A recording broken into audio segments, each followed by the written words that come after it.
Well, there's a young activist in Miami who isn't willing to stand by and watch sea levels rise. Fat Joe was in his adopted hometown and met with Delaney Reynolds, the founder of the Sink or Swim Project, an organization that's tackling this issue head-on by educating other young people and pushing for policy change. I'm so intrigued by your story. Why are you so involved with the climate change? The city of Miami Beach has already been seeing the effects of sea level rise. People can't drive through the streets, people can't walk on the sidewalks because during high tide, the sea is rising and flooding all of that. Miami Beach does have a potential of being underwater and extinct. I've been living in Miami for over 14 years. I love it here. Do you honestly believe that there's gonna come a time where the whole Miami Beach could be wiped out? Definitely. It's possible if we don't start solving this problem right now. So in approximately 45 years, seas are definitely going to rise 2 to 3 feet because of the damage that we've already done to our environment. So if we were standing in this spot right here, the water would be up to here right now. Yeah, exactly. Wow. What do you think an average person can do to be productive towards reversing the damage that's being done?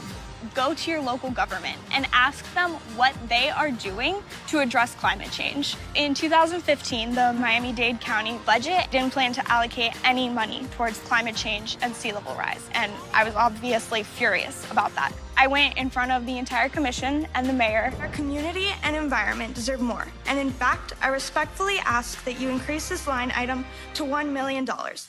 Although they didn't agree to my $1 million request, they did allocate $300,000.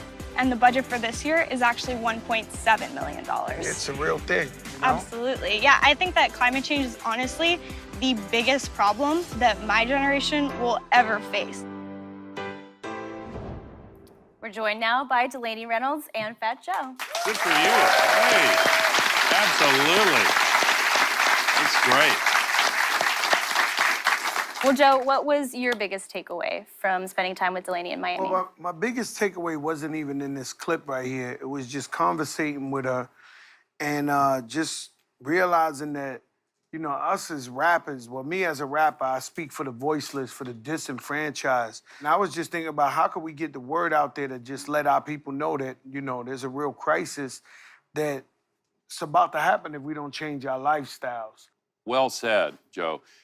The poorest people and the people with relatively less political and economic power, often communities of color, but the poor people are the ones that suffer the most. They have the least ability to adapt and adjust or move. So it really is, and that's true everywhere in the world.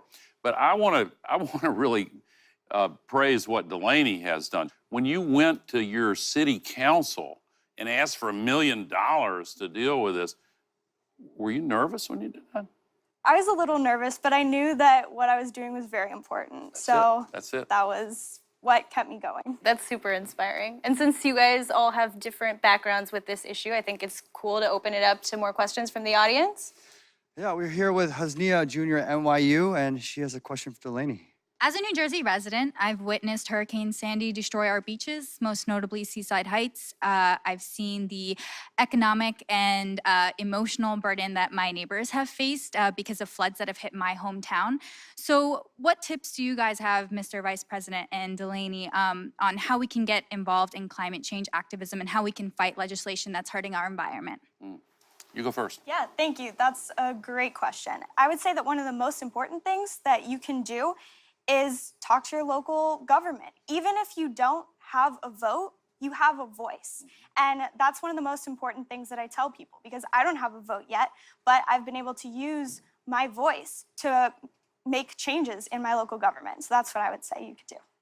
Yeah, I would endorse every bit of that. You look at all these big reform movements, it's so commonplace for the young people to be in the leadership role. You can change things. If you make up your mind that it's important to you, you'll find the way. Where there's a will, there's a way. Let's go to our next question. So we got Michaela from Brooklyn. So how do we allocate resources to community of color and grassroots organizations from big green organizations that usually get all the attention in terms of climate justice and other environmental issues?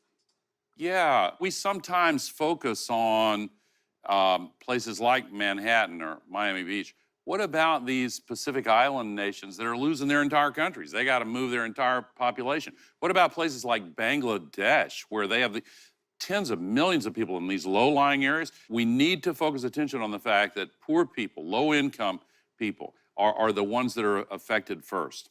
And Delaney and Joe, I know that this was something that you guys spoke about too in Miami. Why is it important for you in particular to think about this impact and make sure that people are talking about that? In Miami-Dade County alone, there could be 2.5 million climate refugees because of sea level rise. In Bangladesh, like Mr. Vice President mentioned, there could be 50 million. All over the world, there could be hundreds of millions of people displaced from their homes because of climate change. So it's a huge issue that we absolutely have to solve. You know, since I met Delaney, I've started the debate every night at dinner, and you'd be surprised how many people deny that this is existing. And I start arguing with them. Like, Delaney told me, the water's coming. I already see just having dinner debates, you know, how serious this is. Definitely. I'll look for Delaney taught me on your next hook too.